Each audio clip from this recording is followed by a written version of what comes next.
మద్యం కుంభకోణంలో ధనుంజయ రెడ్డి, కృష్ణమోహన్ రెడ్డి నేరానికి పాల్పడినట్లు ఆధారాలు ఉన్నాయని విజయవాడ ఏసీబీ ప్రత్యేక కోర్టులో సిట్ వాదనలు వినిపించింది. ఇదే కేసులో ఇతర నిందితులు వీరిద్దరి పాత్రపై వాంగ్మూలాలిచ్చారని కోర్టుకు వివరించింది. ఇది మిగతా కేసుల్లాంటిది కాదని 3,500 కోట్లకు పైగా దోచుకున్న వ్యవహారమని వాదించింది. మద్యం కుంభకోణం కేసులో ధనుంజయ రెడ్డి, కృష్ణమోహన్ రెడ్డి కస్టడీ కోసం సిట్ అధికారులు ఏసీబీ కోర్టులో వాదించారు. నిందితులిద్దరూ పరిధిని దాటి అక్రమాలకు పాల్పడటంతో వారిపై కేసు నమోదు చేసి విచారణ చేసేందుకు అనుమతి తీసుకోవాల్సిన అవసరమే లేదని ప్రభుత్వం తరపు న్యాయవాది రాజేంద్ర ప్రసాద్ వాదనలు వినిపించారు. వీరిద్దరూ ముడుపులు చెల్లించిన వారికే మద్యం సరఫరా ఆర్డర్లు ఇప్పించారని, ప్రభుత్వ ఖజానాకు చెందాల్సిన సొమ్ము దోచుకున్నారని తెలిపారు. దీనికి సంబంధించిన సాంకేతిక సాక్ష్యాధారాలు సేకరించామని వివరించారు.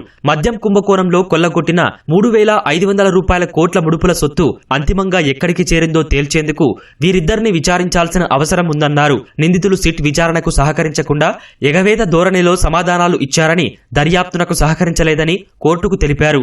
అందుకే అరెస్టు చేశామని, వారికి 15 రోజుల రిమాండ్ విధించాలని కోరారు.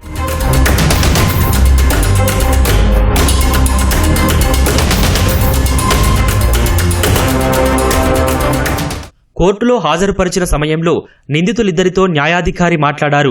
సిట్ ముందు 3 రోజులు విచారణకు హాజరయ్యామని, తనకు తెలియని అంశాల గురించి అడుగుతూ అసౌకర్యానికి గురి చేశారని చెప్పారు. నిందితులు ధనుంజయ రెడ్డి, కృష్ణమోహన్ రెడ్డి తరపున మాజీ అడ్వకేట్ జనరల్, సీనియర్ న్యాయవాది ఎస్ శ్రీరామ్ వాదనలు వినిపించారు. సిట్ ఏర్పాటుకు సంబంధించిన జీవోలో సిట్కు ప్రత్యేక పోలీస్ స్టేషన్ హోదా కల్పించారని, కనుక ఈ కేసు ఈ కోర్టు ఏసీబీ పరిధిలోకి రాదని, సిట్ను సిఐడిగా చూడటానికి వీల్లేదని వాదించారు. నిందితులకు రిమాండ్ విధించాలని సిట్ ఏసీబీ కోర్టును సిట్ కోరలేదన్నారు. కోట్ల రూపాయలు దోచుకున్నారని ఆరోపిస్తున్నారు తప్ప అందుకు ఆధారాలు కోర్టు ముందు ఉంచలేదని వాదించారు. అప్పటి ప్రభుత్వ హయాంలో మద్యం ద్వారా 16,000 కోట్ల రూపాయల నుంచి 24,000 కోట్ల రూపాయల వరకు ఆదాయం పెరిగిందని, కుంభకోణానికి తావేలేదన్నారు.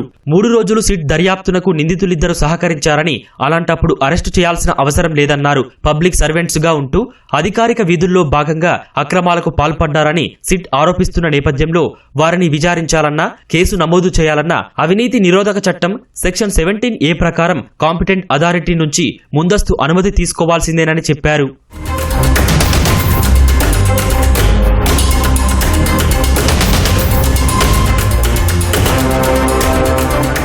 ఇరువైపుల వాదనలు విన్న తర్వాత ఈ నెల 20 వరకు రిమాండ్ విధిస్తూ కోర్టు తీర్పు చెప్పింది. రిమాండ్ విధింపు అనంతరం నిందితులకు కారాగారంలో మంచం, పరుపు, దిండు, దుప్పటి, మెడిసిన్ తదితర సౌకర్యాలు కల్పించాలని వారు తరపు న్యాయవాదులు కోర్టును అభ్యర్థించారు. నిందితుల వయస్సు, ఆరోగ్యాన్ని దృష్టిలో పెట్టుకున్న న్యాయాధికారి వారికి కనీస సౌకర్యాలు కల్పించాలని జైలు అధికారులను ఆదేశించారు.